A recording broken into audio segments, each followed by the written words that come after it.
সংসদে কোরআন পৌঁছাতে হবে। আল্লাহর জন্য আল্লাহর দিন প্রতিষ্ঠা করার জন্য যারা আন্দোলন করে তাদেরকে বিভিন্ন রকম ট্যাগ দিয়ে তাদেরকে নিশ্চিহ্ন করতে চায়। কিন্তু শুনে রাখো, যারা আল্লাহর জন্য আল্লাহর দিন প্রতিষ্ঠা করার জন্য সংগ্রাম করে আল্লাহ রাব্বুল আলামিন বলেন অবশ্যই দিন শেষে তোমাদের তোমরাই বিজয়ী হবে। আল্লাহ রাব্বুল আলামিন বলেন আমি যে শর্ত দিয়েছি আর এই শর্ত যদি তোমরা পূরণ করতে পারো ওয়ালা তাহিনু ওয়ালা তাহজানু ওয়া আনতুমুল আ'লাউনা ইন কুনতুম মুমিনিন, তোমরা যদি সত্যিকারের ঈমানদার হও অবশ্যই তোমাদের হাতে রাষ্ট্র ক্ষমতা দেওয়া হবে। বলুন সুবহানাল্লাহ।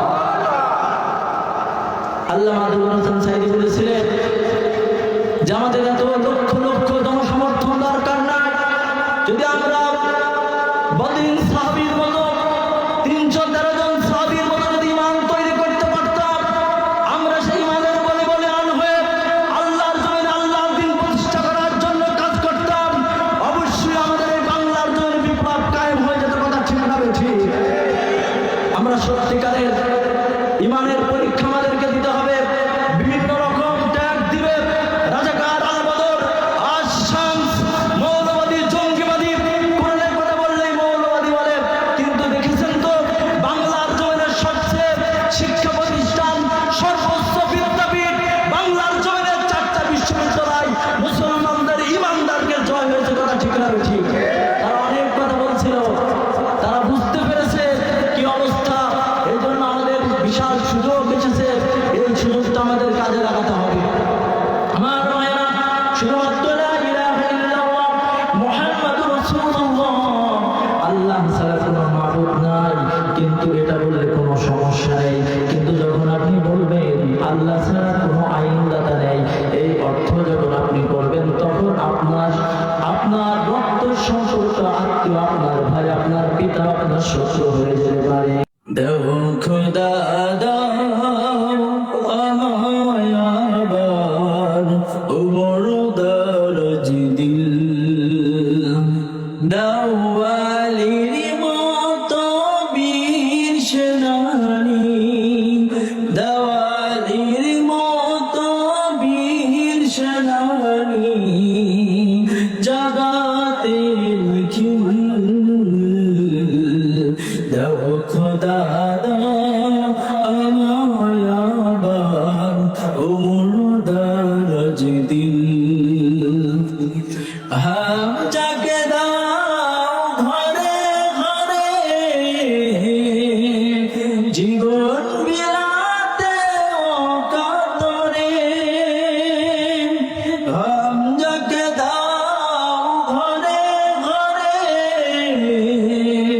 জীবন বিলাতে ও কাতরে, আবার কাবা ভাঙতে রে, আবার কাবা ভাঙতে রে, পাঠাও আবাবিল,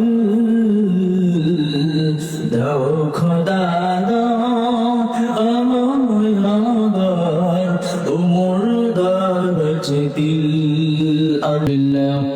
الحمد لله نحمده ونستعينه ونستغفره ونؤمن به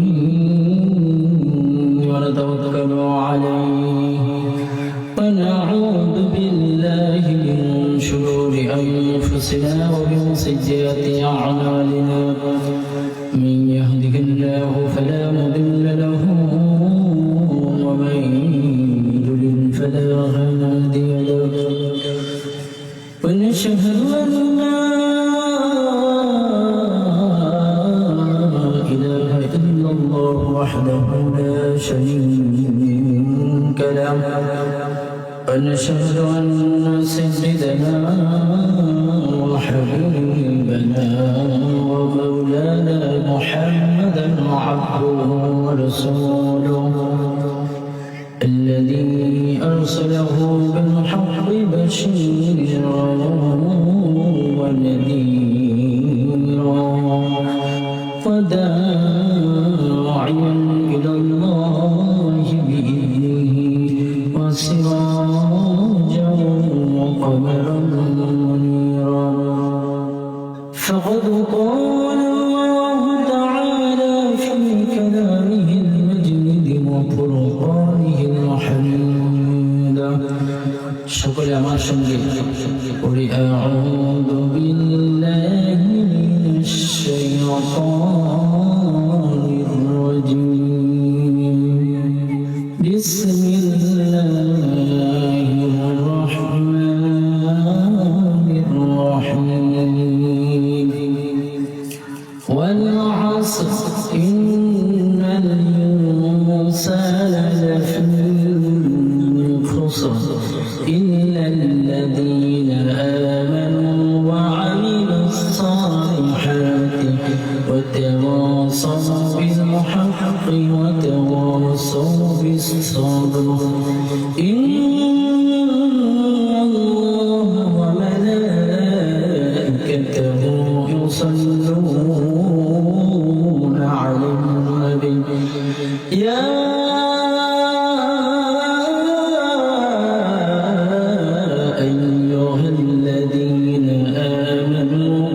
صلوا عليه وسلموا تسليما الله وعلى آله سيدنا شفيعنا محمد هديو هدتا رسول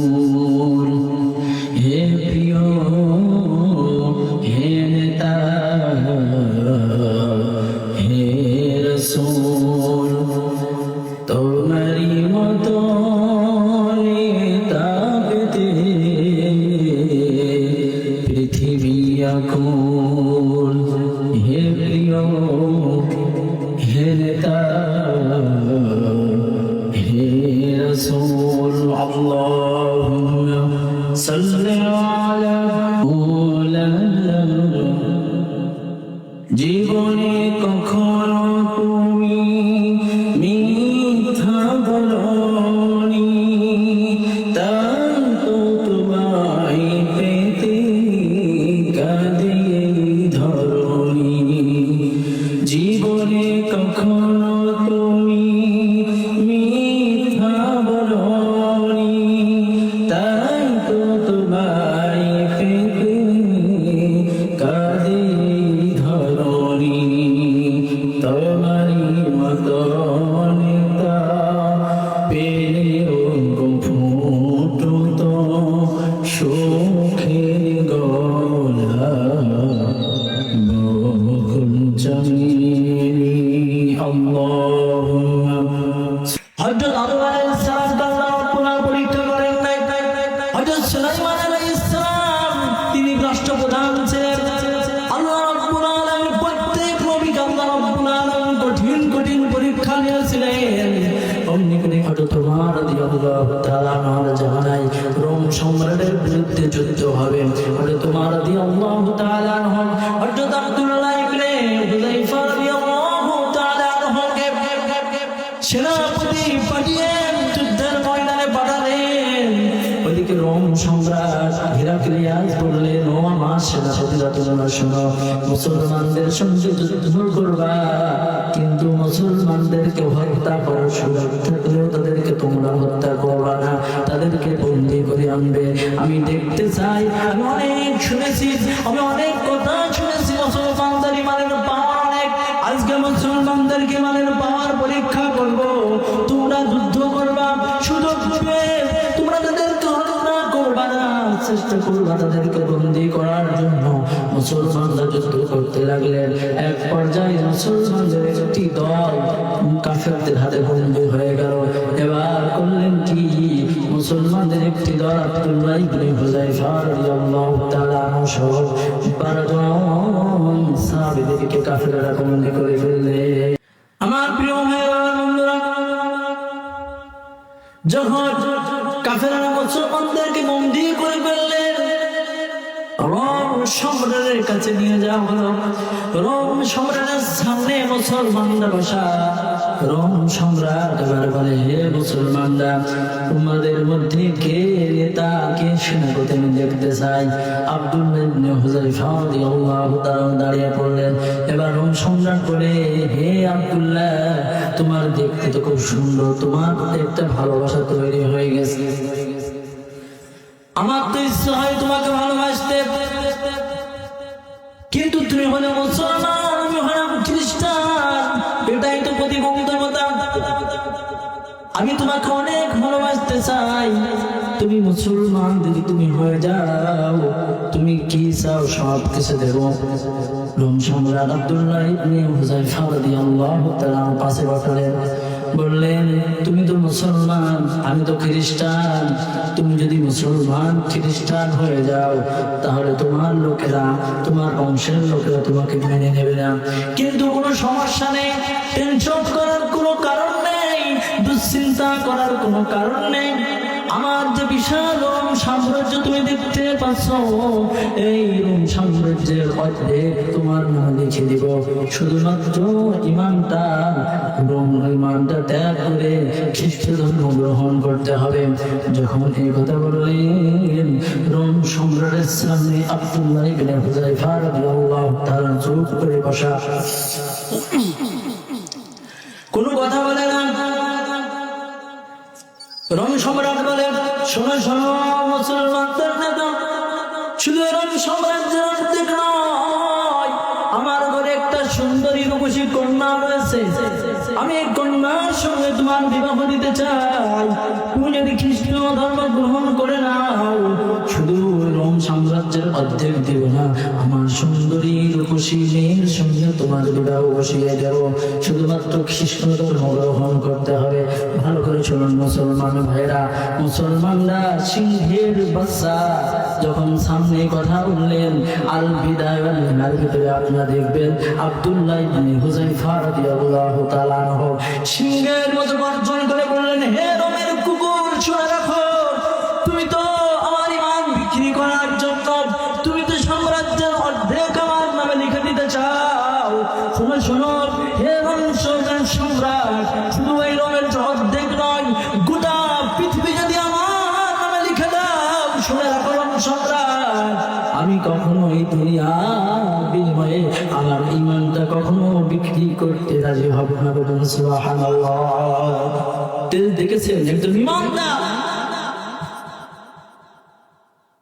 রোমের সামনে, রোম সম্রাটের সামনে দাঁড়িয়ে কথা বলতেছেন। রোমের কুকুর যখন এই কথা বললেন, রোম সম্রাট রাগে রাগান্বিত হয়ে তিনি অঙ্গর মহলে চলে গেলেন, আর সেনাপ্রধানদেরকে বললেন, এই মুসলমানদের জেলখানার ভিতরে আটকে রাখো, বন্দী করে রাখো।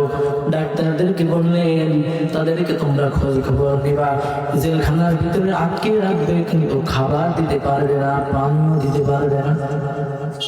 খাবার নয়, পানি নয়, একদিন, 2 দিন, 3 দিন, 4 দিন, 5 দিন, 1 সপ্তাহ পর্যন্ত কোনো খানা নাই, পানি না। আমরা তো সকালবেলা না খেয়ে যদি মাঠে যাই, বাড়িতে এসে দেখি দুপুরবেলা আমার স্ত্রী রান্না করতে পারে না, আমরা রাগান্বিত হয়ে, এমন দুষ্ট স্বামী রয়েছে, স্ত্রীর গায়ে আঘাত করে কি করে না। দুপুরবেলা না খেতে পারলে, আমরা রাত্রে না খেতে পারলে আমরা দুর্বল হয়ে পড়ি, আমাদের মাথা ঠিক থাকে না। অমনি করে মুসলমানদের 1 সপ্তাহ কোনো পানি নাই, খাবার নাই। ডাক্তার যে রোম সম্রাটের কাছে যে বলে, হে রোম সম্রাট, মুসলমানদের অবস্থা খুব খারাপ, মরণাপন্ন অবস্থা, যদি তাদের সামনে খাবার না দেওয়া হয়, পানি না দেওয়া হয়, মনে হয় তারা মারা যেতে পারে।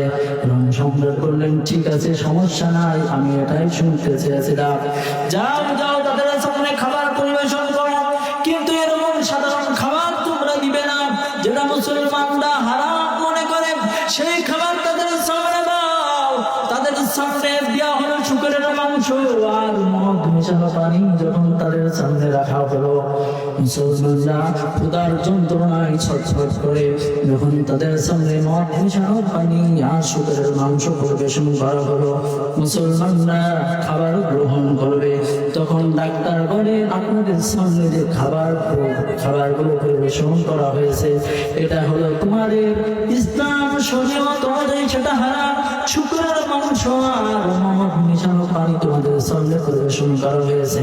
তারা মনে করেছিল ওই খাবার দিলে ক্ষুধার যন্ত্রণার খাবারগুলো গ্রহণ করবে, আর মুসলমানদের যদি সামান্যতম পরিমাণ হারাম খাবার তাদের পেটে যায় তাদের ঈমান নষ্ট হয়ে যায়।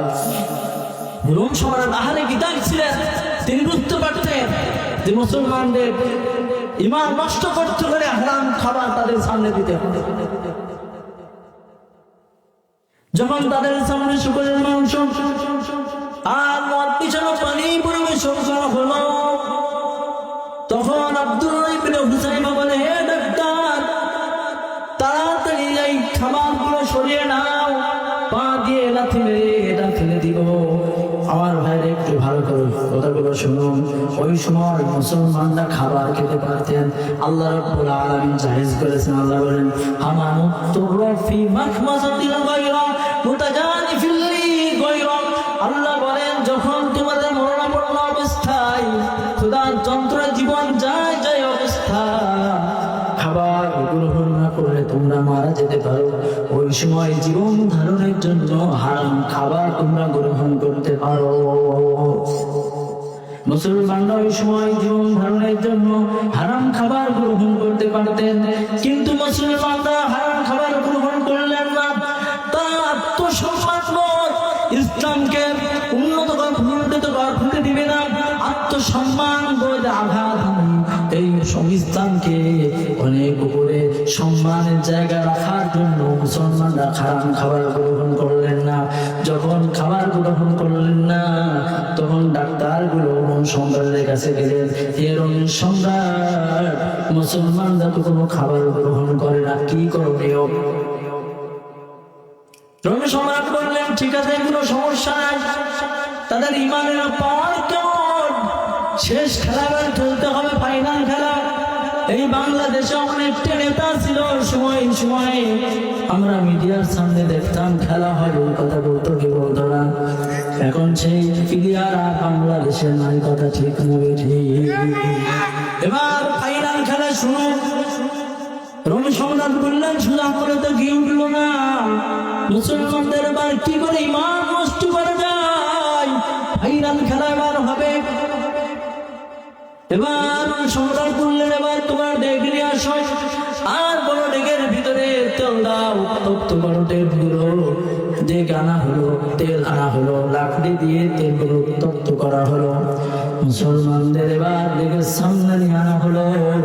রোম সম্রাট বলে, হে মুসলমানরা, তোমরা দেখো এখনো সুযোগ রয়েছে, এই যে তেল উত্তপ্ত করা হয়েছে, তোমরা যদি ঈমান না ত্যাগ করো, প্রত্যেকের এই তেলের ভিতরে তোমাদেরকে ছেড়ে দেওয়া হবে। আমার প্রিয় ভাইরা, আমার বন্ধুরা, মুসলমানদের যখন ডেকের সামনে আনা হলো, রোম সম্রাট তাদেরকে বলল, এখনো সুযোগ রয়েছে। তারা স্তব্ধ, কোনো কথা বলে না। রোম সম্রাট এবার বলে, তাদের মুখ থেকে কোনো কথা বলে না, তাদের ভিতরে একজনকে নিয়ে ডেকের ভিতরে ছেড়ে দাও। মুসলমানদের ভিতরে একজন সাহাবীকে নিয়ে আনা হলো, আনার পরে উত্তপ্ত তেলের ভিতরে ছেড়ে দিলেন। উত্তপ্ত তেলের ভিতরে যখন একজন সাহাবীকে ছেড়ে দেওয়া হলো, সঙ্গে সঙ্গে তাদের গা থেকে হাড্ডি এবং মাংসগুলো আলাদা হয়ে গেল। অমনি করে যখন এরকম দেখলেন, অমনি করে আব্দুল্লাহ ইবনে হুযায়ফা রাদিয়াল্লাহু তাআলা আনহু চোখ দিয়ে দরদর করে পানি বের হয়। রোম সম্রাট মনে করে, হ্যাঁ, তো দেখতেছি মুসলমানরা একটু নরম হয়েছে, ভয় পেয়ে গেছে। আব্দুল্লাহ ইবনে হুযায়ফা রাদিয়াল্লাহু তাআলা আনহু চোখ দিয়ে পানি পড়া দেখে রোম সম্রাট আত্মহারা। রোম সম্রাট বলে, হে মুসলমান, তোমাদের ভয় পাওয়ার কোনো কারণ নেই, এখনো সুযোগ রয়েছে। তোমরা যদি এখনো ঈমান ত্যাগ করে খ্রিস্ট ধর্ম গ্রহণ করো, তোমাদেরকে সকলকে ছেড়ে দেওয়া হবে। রোম সম্রাট যখন কথা বললেন, মুসলমানদের নেতা আব্দুল্লাহ ইবনে হুযাইফা রাদিয়াল্লাহু তাআলা বললেন, রোম সম্রাট, তুমি কি মনে করতেছো আমার চোখের পানি দেখে আমি কি ভয় পেয়ে গেছি? না না, আমি ভয় পাই নাই। আমি আল্লাহর কাছে চোখের পানি ছেড়ে দিয়ে বলতেছি, মালিক, তুমি তো আমার একটা মাত্র জীবন দিয়েছো, একটা মাত্র জান দিয়েছো। এখনই তো আমি আল্লাহর জন্য, আল্লাহর ভালোবাসার জন্য, আল্লাহর দিন প্রতিষ্ঠা করার জন্য আমি এখনই জানটা দিয়ে দিলেন, এখনই তো আমি শহীদ হয়ে যাবো। ওগো আল্লাহ, তুমি যদি আমার একটা জানের পরিবর্তে যদি আমার 1000টা জান দিতে, আমি আল্লাহর জন্য, রাসূলের জন্য কুরবান করে আল্লাহ তোমার কুরবান করতাম। আল্লাহ, আমি তোমাকে কত ভালোবাসি, বলুন সুবহানাল্লাহ। তুমি মনে করতেছো আমার চোখের পানি দেখে আমি ভয় পেয়েছি? না, আমি আল্লাহর কাছে জানাতে চাই, গো মালিক, আমার যদি 1000টা জান দিতে, 1000টা আমার জীবন দিতে, আল্লাহর জন্য 1000টা জান আল্লাহর জমিনে, আল্লাহর জন্য আমি কোরবানি করে দিতাম। রোম সম্রাট যখন মুসলমানরা এই কথা বললেন, তখন তিনি আশ্চর্য হয়ে গেল। চোখের সামনে একজন মানুষকে হত্যা করলাম, জীবনের সন্ধিক্ষণ দাঁড়িয়ে মুসলমান তার জীবনের ভয় করে না, এ মুসলমান কখনো মাথা নত করে না। তখন তো ফাইনাল খেলা, রোম সম্রাট তো হেরে গেল, কিন্তু তার তো সম্মান আঘাত লাগলো। তিনি বললেন, যে মুসলমানেরা, আমার কোনো সমস্যা নেই, আমি তোমাদেরকে একটা শর্তে তোমাদের সকলকে ছেড়ে দিতে পারি, শুধুমাত্র আমার কপালে একটা চুম্বন করবে, তুমি সব তোমার সাথীদেরকে আমি ছেড়ে দিব। আব্দুল্লাহ ইবনে হুযাইফা রাদিয়াল্লাহু তাআলা আনহু করলেন কি, তিনি তিনার হাতের যে জামাটা আছে তার কপালের উপরে রাখলেন। আব্দুল্লাহ ইবনে হুযাইফা রাদিয়াল্লাহু তাআলা আনহু কপালে চুম্বন করলেন। রোম সম্রাট তাদের সকলকে ছেড়ে দিলেন। মুসলমানরা পীরের বেশে হযরত উমর রাদিয়াল্লাহু তাআলা দরবারে আসলেন। হযরত উমর রাদিয়াল্লাহু তাআলা এই কথা শুনে আনন্দ আত্মহারা সকল সাহাবাদেরকে বললেন, ও সাহাবারা, তোমরা আব্দুল্লাহ ইবনে হুযাইফা রাদিয়াল্লাহু তাআলা আনহু কপালে চুম্বন করো।